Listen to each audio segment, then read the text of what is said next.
welcome, welcome. As you come in the room, you can do well to tell us your company or something nice in the chat, just as a way to connect with you. We are so excited to have you here today. My name is Dr. Amaka Ifeduba, and I work here at Innovate Ag in marketing and sales operation. And we're really excited to put together this webinar because recently we've been traveling all the way to the Northwest Center for Small Fruits Growers Conference and WAFLA, and we had similar conversations where people talked about labor challenges and they had quite a bit of struggle. And that's why we are putting together these learning sessions to really bring clarity and answer from your onboarding process all to your payroll integration. So I'm going to introduce all the people we have here today. We have our boss, Steve Mantle. He's here and he'll be starting the webinar. We also have Bob. In Spokane, Washington. In Spokane, Washington. And then we have Freddie. Hi there, everyone. Nice to meet you all. I am Freddie. I am the bilingual speaker here, so I speak both English and Spanish. And if one of your workers or you yourself prefer to speak in Spanish, I'm here to help. Hola, ¿cómo están? Great. Oh, hola, ¿cómo están? Si prefieren hablar en español cuando les estamos ayudando o tienen una pregunta y no saben explicárselo en inglés o uno de sus trabajadores no sabe inglés, para eso estoy yo para servirles. Okay, amen to that. Then we have James. James is co-hosting with us today. He is from Harvust. So James will also be sharing a session of the webinar. So thank you so much for coming in and thank you for coming in so early. We want to stick to time so that we don't hold you up for too long. With that, I'm going to turn it over to our boss, Steve Mantle, who will be kind of introducing the webinar before we get started. Thank you. Well, good morning and good afternoon. Thank you so much again for joining us. And Dr. Amka, thanks for kicking us off. So we'll cut right into the chase. I appreciate you being here. We just wrapped up the Farm Labor Conference in Yakima, Washington last week. And I think there were roughly 500 of your peers in the room. And boy, it was intrinsically painful, all the challenges that are facing you in with regards to regulation and labor shortages, costs, everything that you have to deal with. And so we wanted to bring this conversation together today to talk about how some of these technologies can address and simplify just some of the pain that you're facing. For Innovate Ag, the company has been around 6 years, and earlier this summer, we acquired a company called Second Sight out of Spokane, Washington, that's been providing labor and operation solutions for over a decade at this point. And our focus across the board is around unlocking ag data to enable productivity tracking across farms with the aim to improve yield, quality, using less resources. And particular focus today is on simplifying that, removing some of the stress that's facing you as growers with regards to payroll, because you already have plenty on your plate. So our customers are all over the world, actually.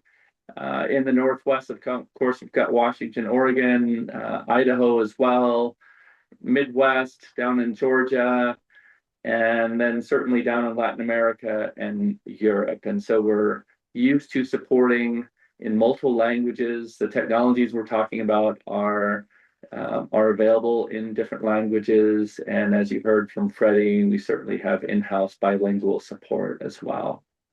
A couple of the key technologies that Bob will get into later is around the FairPick. So this scale that Bob will talk about is this ruggedized digital scale that is certified by the National Council of Weights and Measures with their NTEP certification. And it's really this simple harvest scale that enables you to pay by weight and or by the hour. So it's legal for trade. You use an employee badge to pay. It's designed to be able to wheel in at the end of the day and just connect over Wi-Fi and pull that data back up into the cloud, has an integrated printer to help provide trust and peace of mind for your workers that are out in the field. And what we hear over and over again is internet is challenging out in the field, so it is optimized for offline and marginal internet, and it's simple and easy to use for anyone. And then we have a handheld device. This is used where maybe you're not necessarily paying by the pound, but you're paying by the unit or by the hour.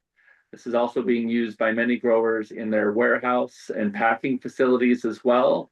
So regardless of how you're measuring the productivity of your employees, whether they're in the office, whether they're in a warehouse, or whether they're out in the field, all of this rolls back into being able to track productivity, and importantly, even be able to track quality, which is quite critical these days when there's oversupply and you're wanting to differentiate what you have on the harvest side of things with your buyers like Costco, Kroger, Walmart, and so on.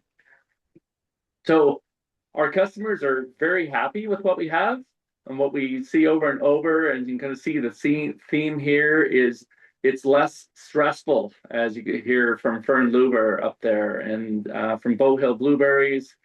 It helps establish a baseline of trust between the grower and their picking crews.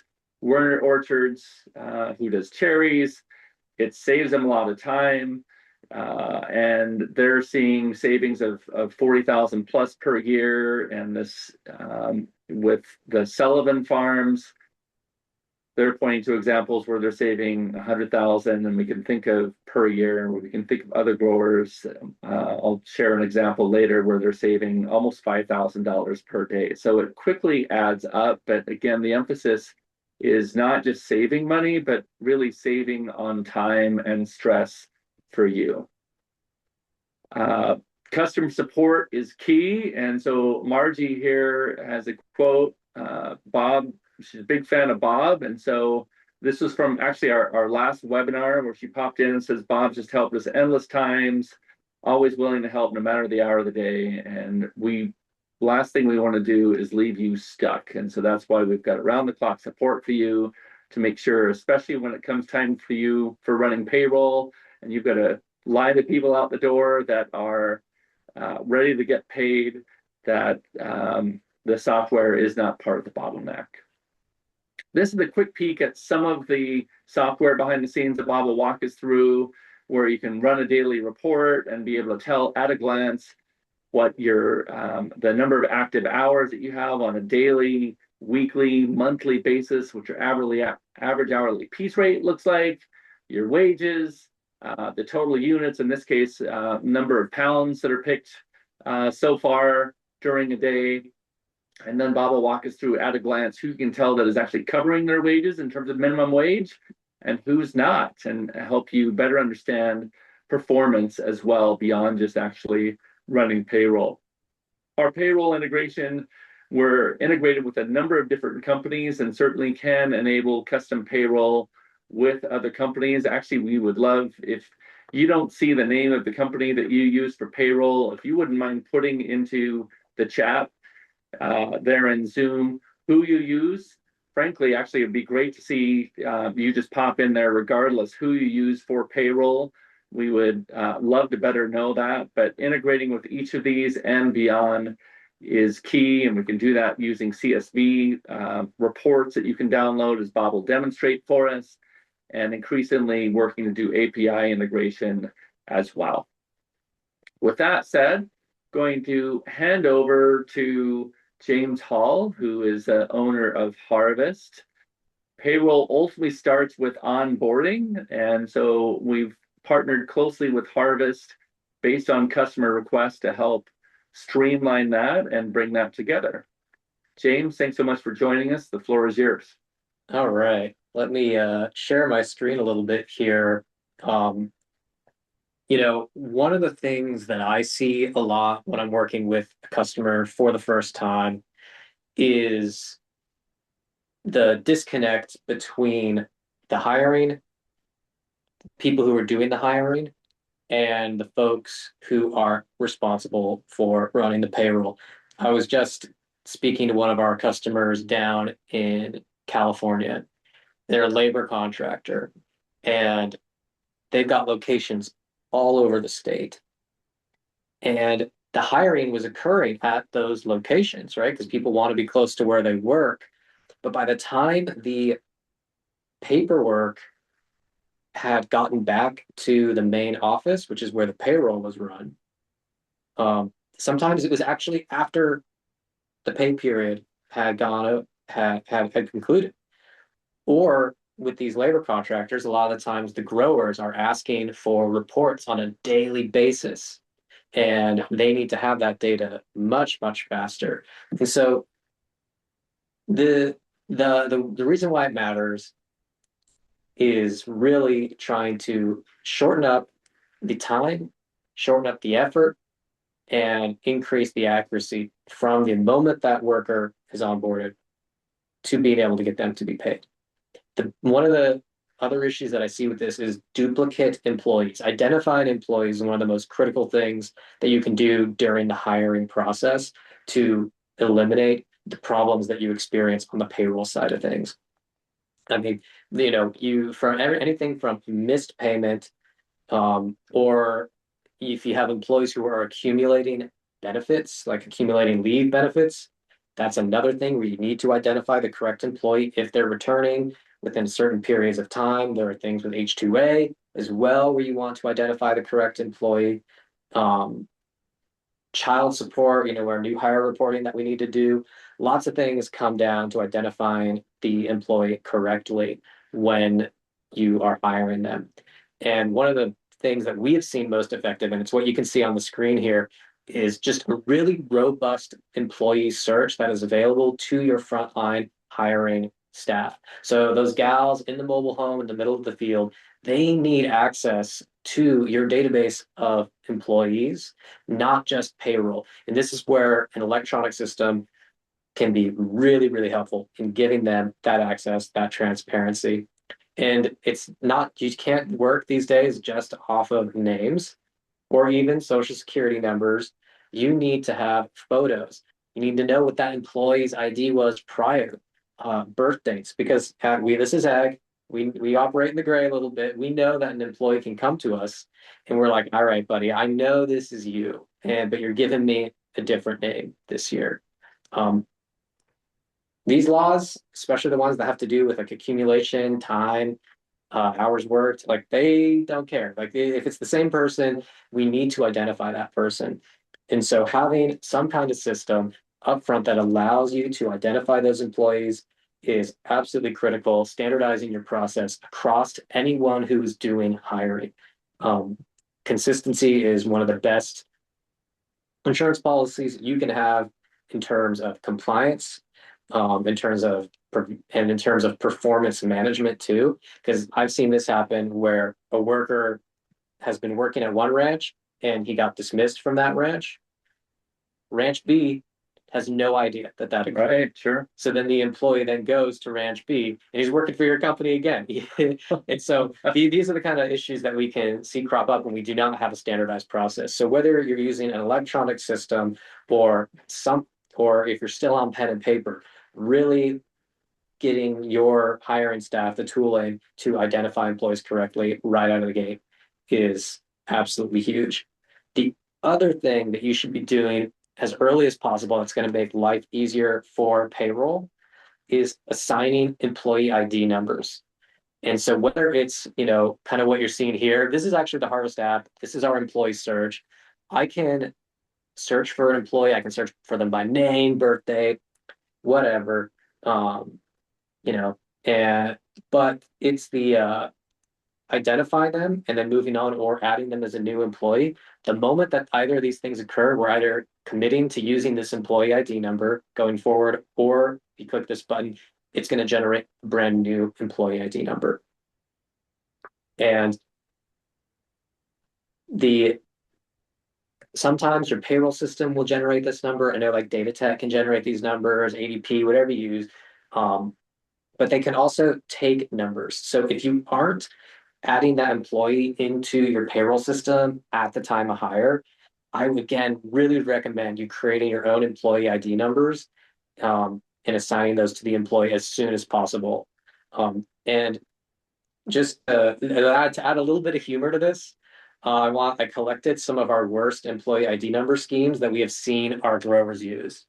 And of course, don't worry, we helped them, we made it better. So the worst one is no employee ID number at all.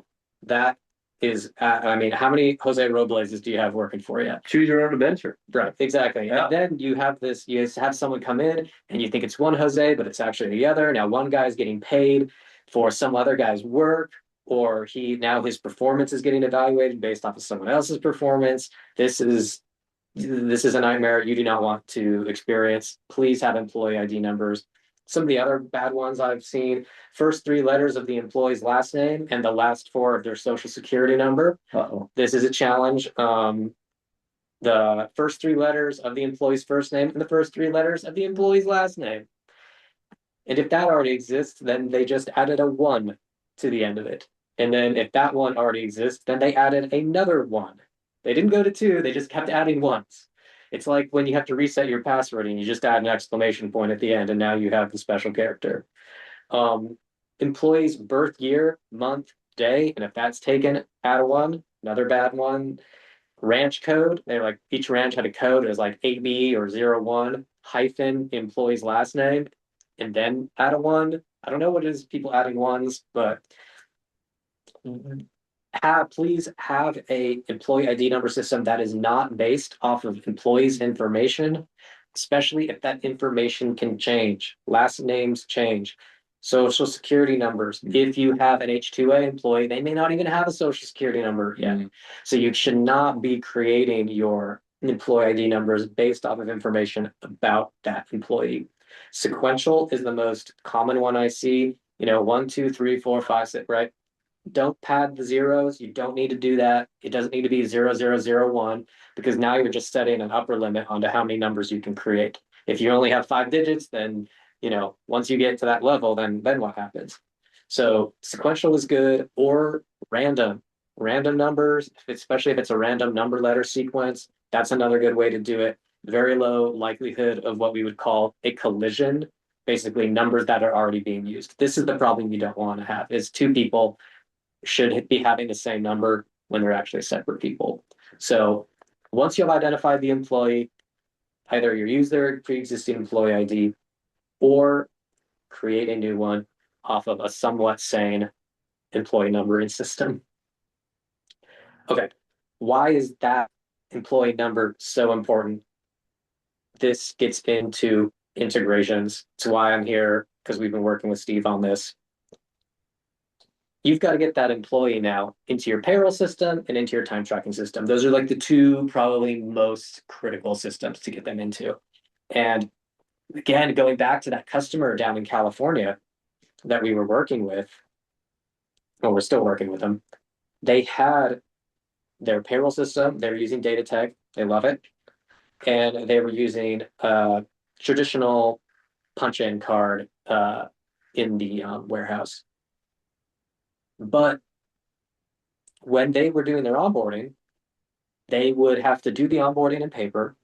Then they would have to add that person into the kiosk where the worker would clock in. But the kiosks weren't connected. So if that worker was working in one warehouse, they had to enter it on that device in the warehouse. And then if that worker was to work at a different location, then they had to create that employee in the different location as well. They literally had to drive and travel location to location to add people. This is a huge productivity killer. And so when you are looking at any kind of tech, when you are looking at trying to optimize this process from onboarding to payroll, looking into integrations are going to save you a lot of time.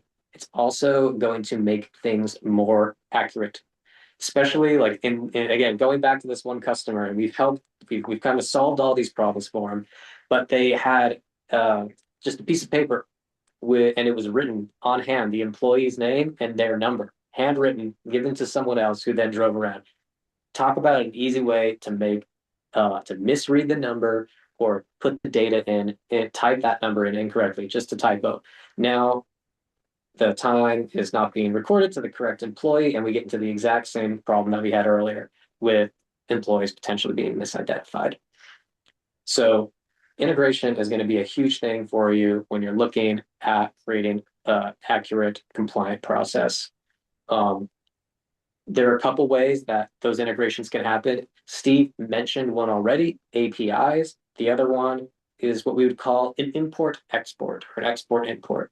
Basically, a spreadsheet that you can download from your onboarding system. We have it with tons of different, data tag, ADP, you name it. We've got Harvust has an export for it. And then you can import that into your system. That's generally what we see as the most effective and efficient thing for a lot of these payroll companies. And then the other thing is the API integration. And that's what we've been working with Steve on. The API integration is really nice because it's completely instant and completely seamless. So you don't have to download anything. You don't have to enter anything into a web portal. Your onboarding system, like Harvust, would take the information that was gathered during the onboarding process and then automatically create that employee into the FairPick system. It happens instantaneously, and it's going to be completely accurate. You don't have to worry about manual data entry. You don't have to worry about typos. The employee might already have a profile in the time tracking system. This again goes back to that very first moment of identifying an employee correctly the first time. Then this integration can take it from there, and then you don't have to worry about this problem ever again. The final thing I want to talk about is when you have an employee, maybe they've got a PIN number that they punch into the device, maybe they've got an ID badge. The ID badge is an absolute, it's absolutely golden when it comes to identifying workers and getting them out into the field quickly. So what we've done with Steve and the FairPick system is that we can actually, in Harvust, generate the badge that you need for the FairPick. And you can download it from Harvust. So we've got that employee photo. We know what their employee ID number is. We know what their employee name is. We're going to automatically create that badge. And one click you can download and you can print it, just normal file print. You don't have to have the special badge printing apps or some kind of template thing like this. It just works. And the really cool thing about this is where I see it impacting the hiring staff the most, is that they don't have to move from one app in one device to another. They don't have to do their onboarding on their laptop or their iPad, then move to their phone to take an employee's picture, then move to a different computer or a different app to put that photo into the template and get the special printer going and stuff.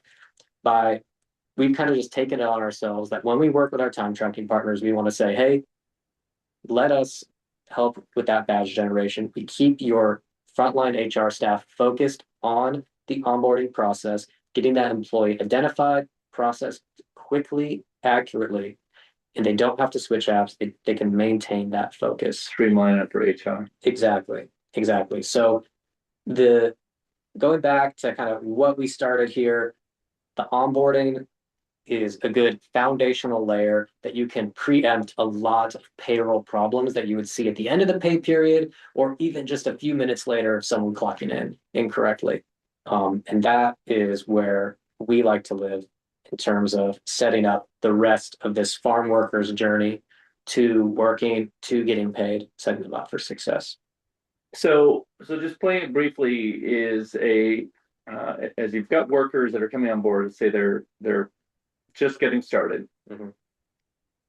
They basically would get a link and then be able to, or something that they can scan and then onboard. That's right. So on Harvust, the workers can onboard themselves. Okay. So they get a link. Once you add them into the Harvust system, yep, they get a link. That's when they can take their selfie.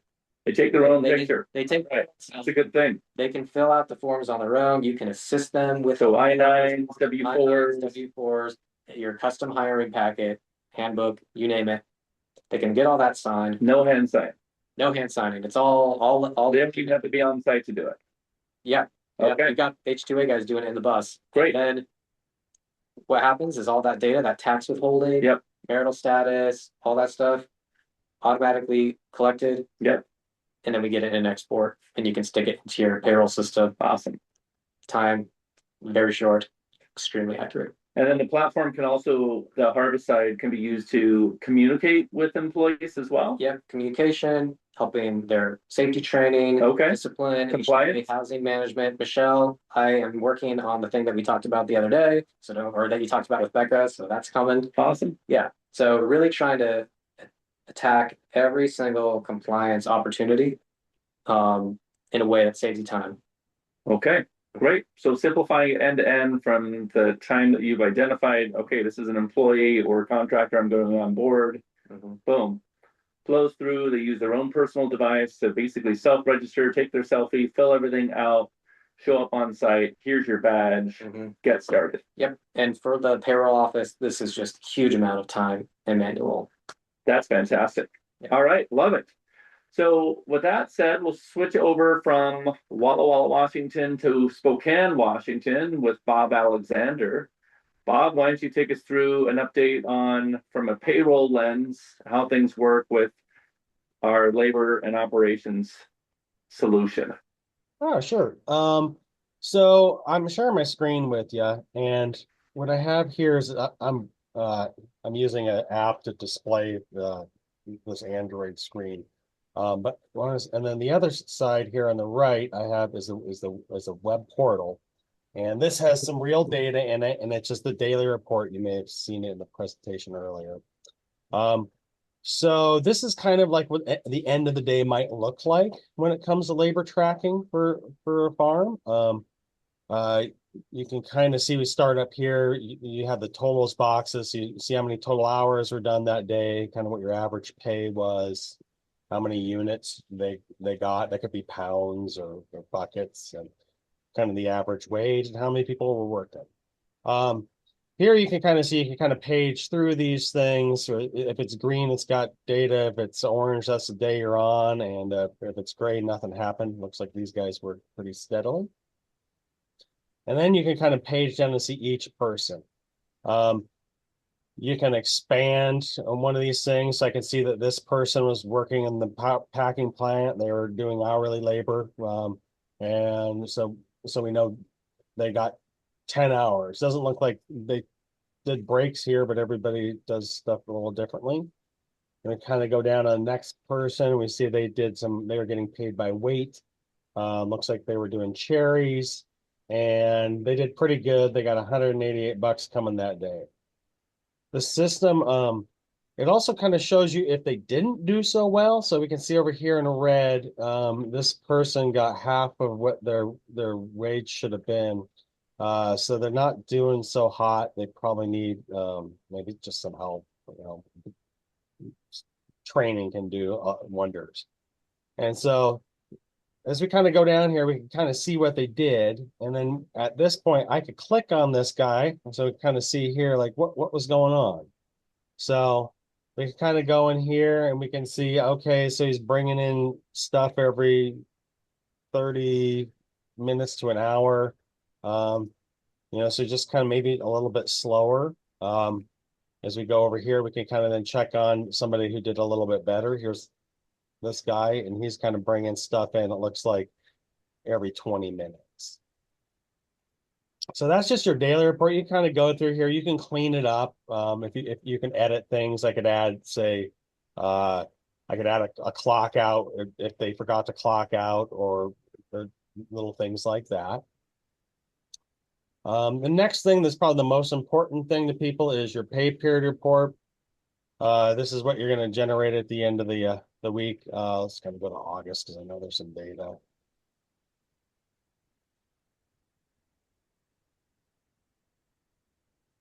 So here we can see for this pay period, again, you got, I guess, 74 people. You can see what they're due. It also breaks it down. I mean, if I'm lucky, I'll find somebody that did a bunch of stuff. But so you kind of see that. You can break it up by containers. So if you had multiple containers, you could see maybe you're doing rainiers for cherries or flats for blueberries or clam shells for raspberries. And kind of break those things up.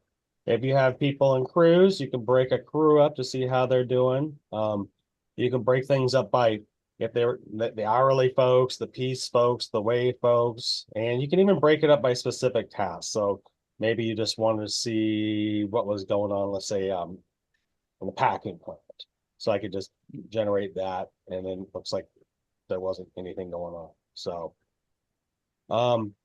that's the big one. The next report I think that people are interested in is we got your employee receipt. We see a lot of these folks want some sort of tally more than just a paycheck. They want to see how many units they got. So you can get an employee receipt here and you can staple it to their paycheck.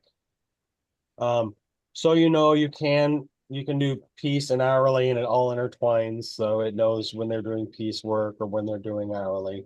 It's probably a good example here. If somebody was getting paid by weight here and they're doing hourly work here. And on a daily basis, Bob, they can actually print out in the field as well. Is that right? Yes. Let me show you I don't know if I can make my screen any bigger, but I got a couple of pieces of equipment. They're just like your daily, how we're gathering that information. The first one here is you have a FairPick scale. And this is one of the simpler ones. Picker comes up. They put their bucket or flat on the scale. They scan the badge. Remove items. They can now print. This will give them a receipt for this specific way. And at the end of the day, when they clock out, they can print everything that they did for that day. I don't have a bunch of stuff on here, so it's not going to be a real long receipt. I tend to find that people use the printer a bit in the beginning, and then it just kind of wanes off because they know it's collecting the data and they feel pretty secure in it. The second thing would be we have the app over here. It also it has a printer that it's a ruggedized printer that you can wear kind of on your belt. So the checker would have this, and it's kind of the same idea. Somebody's coming along. We have a handheld computer with the app on it. I scan the badge. It tells me I have it set to do 5 units, but you can set how many ever units you want. And we could also change things on the fly kind of here too. So I could say, okay, he's picking drapers and he didn't do a very good job. So I'm gonna put B and I can save that. If I have the print set up, it would then print when I hit save on this printer. Same idea with the clock out. If I scan them, I could print their stuff at this point, tell them what they did, or I can go to a summary screen. I can find that employee and I could print what they've done that day. The handheld's kind of nice. It does require a little bit more supervision, obviously, than say the scale. Scale can let kind of semi unattended. The pickers know what to do with it. They just put their stuff on it, start scanning. There's some anti-cheat mechanisms in here, so it has to stabilize for 3 seconds before they can scan. We also have some, I guess the best way to put it is some time delays. So I can set it up in the system that it wouldn't let them scan if it say it was like a minute apart, because we know they can't possibly pick that fast. Now let me go back. So you've seen the first two. We're tracking people's overtime. Get some data up here real fast.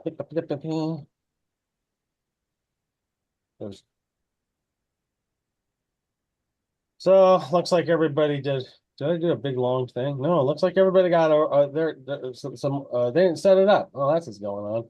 So you can set up overtime to kind of keep an eye on that. And the next thing I kind of like to show you is we have a bunch of custom reports. Kind of here's Sage. This is a custom payroll system report. They would use this to basically download a file to import into their payroll system. Some of the other cool little reports. This is just the tip of the iceberg. We get people who commission features. So it kind of works like a co-op. Somebody wants something. We figure out how many hours it is. We charge for the software hours. We build it. Everybody gets to use it. Try to kind of hide some of the stuff that people don't need so they're not overwhelmed, but it looks like the performance dashboard is on this one. So in this situation, they could go and turn people off they don't want working, or maybe they want to come talk to. Let's see what happens. So when they came up and tried to clock in, if I had a block, they're not going to be able to clock in. Why would you do that in terms of blocking them? There could be reasons, kind of the same idea that, hey, they're not supposed to be on the farm. People, when you go out in some of these situations, people are heavily bandanaed. I've been in a situation where there's 150 people around me, and I couldn't point out somebody that I was best friends. Right, in the chaos of Harvust. Yeah. So yeah, that's just kind of these little features that people want, and you can kind of just set it up how you will, and we usually help you do that. There's more than just these two apps, but I don't have a ton of time. But I can show you some stuff that are interesting. There are also multiple devices. So we have a little small guy that can go in the pocket. It's inexpensive. It's not as near as rugged as our other choice. We have a tablet that people are using. It works pretty good if you're sitting at a table, or maybe if you wanted to mount it in a packing house scenario. We have a scale that actually has a handheld attached to it. I've got the handheld here, so there's one over there. It usually clips on there, and so I could put stuff. I'm communicating via Bluetooth, so I can put some weight on it, and it's gonna tell me I need to get something over the tare weight. There we go. So you can see it's starting to weigh here, and it wants me to scan an ad, so I can be away from the scale while I'm scanning, if that's something you're interested in. And then we also have a quick kind of app. It's called Quick Pick, and this one is kind of it requires minimal attendance. People just come up, and as soon as they scan, they get a credit. So it doesn't think, oops, I have to wait. Sorry, there's a anti-cheat mechanism on this one. So after I wait the amount of time, I could scan again. And so it's just real simple. If I wanted to change things, because it's going to be left unattended, I have to unlock it, and then I can change whatever details I'm doing.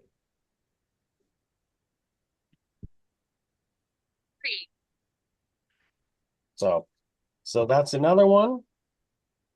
I'm sorry I'm going so fast. If anybody wants a slower demonstration, I'm happy to do so. This one is also kind of handy. It's an app that goes on the picker's actual Android or iPhone, and it gives them the ability to clock in and out. We have a situation where, say, the pickers might show up before the crew boss, and they start doing stuff, and so they can clock in. They can also use this to clock into breaks. Same situation, they can change their information. There's even a way that you can have them enter pieces into their own phone if you trust them to do so. So all this data comes back up to this portal, and then we kind of go here and we can kind of see it, just the raw data in the portal. So it's just line after line of data. I'll kind of make it big here.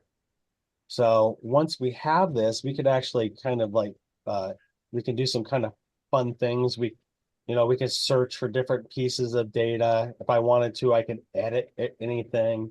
It's always backed up. So if you do make changes, the original is still there. If you make changes, it does indicate that they were made. So you can see that somebody made these changes and when they did it.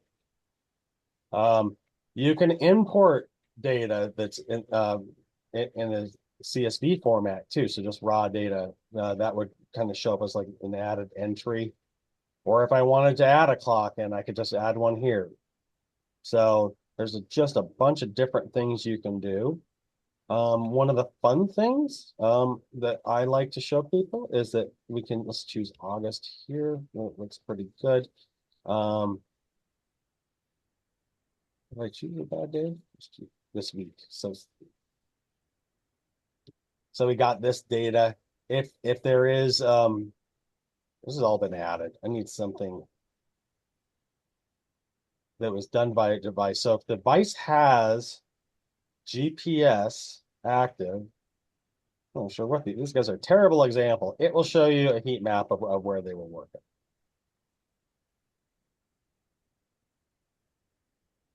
Gotcha. So that's a good way to be able to look at glance. This example looks like isn't working for you, but where you can show across the fields where the hours are being put and view that visually. Yep. This is where you kind of get to is you could potentially do yield mapping if you're moving along with them. Just kind of depends on what you're doing. So yeah. Oh, I think it's good filtering for added entries.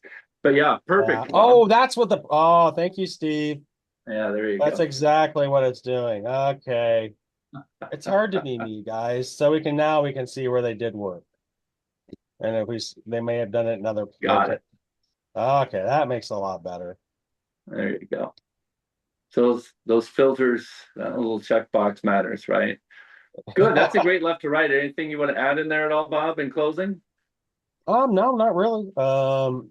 You did see kind of how the Harvust works. It's the same idea as that information comes into here, and it populates with the employee ID number. And you have a bunch of different things that you can kind of do. So I could set a rate for a specific person if I'm going to pay them a little more. Turn on their mobile phone. We have a whole audit trail of what you've done to them in the system. And you can also add hours for that person if you like. So I could manually do some stuff here. And then we have the kind of notes. So, and that is pretty much it. Good. That's a great left to right. Well, thank you, Bob. Do stick around so we can answer any questions here at the end. I'm just going to add a couple more things. I think I'm sharing the right screen. Yes. So our focus is unlocking value with data. Today, we do everything that you saw on the labor side of things. We also do soil mapping and yield mapping for your farm manager type of things. Increasingly, we're seeing demand and interest on providing a feedback loop from the field as to quality to help improve your cull rates and decrease rejects. That is something that we are actively working on making available into 2026. You saw some examples with Bob where with the handheld device, you can literally just kind of grade A, B, or C. But increasingly, we're starting to bring cameras in to enable some of that as well, whether it's on scales, on the handheld devices, or even on automated harvesters. And I want to show a couple more examples of how the CFOs have provided interest in where they can save dollars. And one of the things obviously is tossing and turning around, well, where am I underperforming? Where am I doing great? And this is a view from a grower where we were able to show them where they have the pickers that are underperforming versus the rest of the crew. And you can see on the left-hand side, basically, you're underperforming. Here's really kind of the average. You've got the exceptional that we want to kind of shift more people toward. And then, of course, you've got dubious where, wait, this doesn't quite make sense in terms of the pounds of blueberries picked per hour. By removing, in this case, the underperforming pickers down in this poor section, and we can use this with that blocking capability that Bob showed, so that when those underperforming pickers come in on the following day, they can check in with their badge and basically get a flag up on the screen that says, hey, go check in with the crew lead, and we're going to put you into a retraining category or perhaps going off and doing a different task. and then asking the rest of the crew that are in that average to exceptional category to pick an additional 10 minutes a day that day. This particular grower that identified savings for them for about $4,500 per day. Times that by 30 days, you can see that you're literally saying over $100,000 per day. This is also where we can help you unlock year over year. This is showing on the dark green pounds per hour in 2018 versus medium green 2021 versus a lighter green in 2024. And you can see how that productivity is improving year over year, in part attributed to maturing bushes and improving the picking process along the way. Obviously, you want to be shifting that up and to the right. And so happy to work with you on helping identify increasing that worker productivity. And then it really comes down to, well, what does all this cost? So getting started pricing on the FairPick, the price out the door on those is $8,500, and then we charge per employee per month or per worker per month. You can see down on the bottom right hand corner what that looks like in terms of that waterfall pricing based on how many users you have. And then there's the complimentary FairTrak, and we see many growers are using both solutions. The FairPick out in the field, it also can be used for your hourly employees to check in as well, that maybe they're not getting paid per pound. But the FairTrak is often what's used where you're paying maybe per bin or per clamshell. You can do tracking as well on the traceability side of things. And then often we're seeing these as well as a tablet version of these that are being used in the warehouse and packing side of things for your workers to check in there. And so the first one of those is $34.50, which includes the equipment, some software updates, setup and installation, US-based support in English and Spanish, and a pack of IDs cards to get started. The subsequent FairTraks are available for a discount, and we can talk about that if you're interested in getting into that further. So with that, we'll pause and open it up for any questions or feedback that you may have. And thank you very much for joining today. So questions or comments? And James is also still here in the room if you have questions for the Harvust side of things.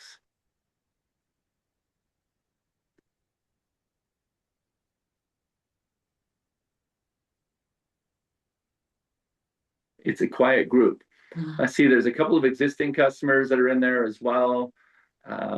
Certainly open to, would love to chat with you. It looks like Sam, actually, you just unmuted. Yeah, I've got a question. Your pricing, if you have FairPick and FairTrak both, are they billed independently, or if you have a FairPick system with the badge and a handheld device, how should I be considering that for pricing? Yeah, so standard pricing on the employees would be, they're treated as one and the same, whether it's FairPick or FairTrak, it's the same pool that's tying into the portal behind the scenes. Okay. And I know you're set up now to where everything goes to your cloud. Is there any discussion about setting it up so that we can download it directly to our own internet or intranet? So it's just, instead of putting it in the cloud, we just dump it in our database, the data directly to our database.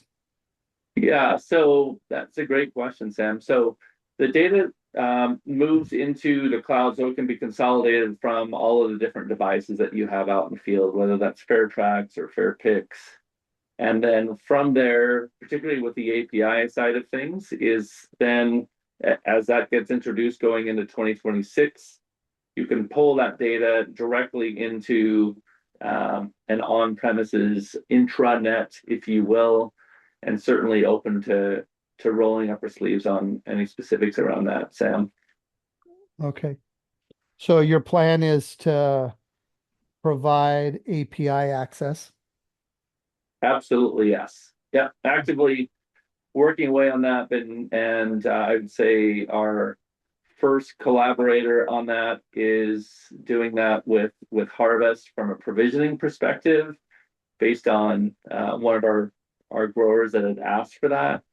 And then yeah, for the payroll integration pieces, to the degree that the payroll technology supports importing APIs, or your on-premises technology supports that, yes, you could code in against the APIs that we are building to make that technology available. And Sam will follow up with you, because I'm certainly curious about your use case and would love to collaborate with you on it. Okay, sounds great, Steve. Thank you. Absolutely. All right. Any other questions? If not, we will leave it as a wrap. We really appreciate you joining today. Thank you so much, James, for Thank you. sharing on the Harvust side of things, and Freddie for introducing yourself, Amaka kicking everything off. And we wish all of you a fantastic holiday and look forward to working with you more closely. Thank you again for your time. Bye, guys. Very long.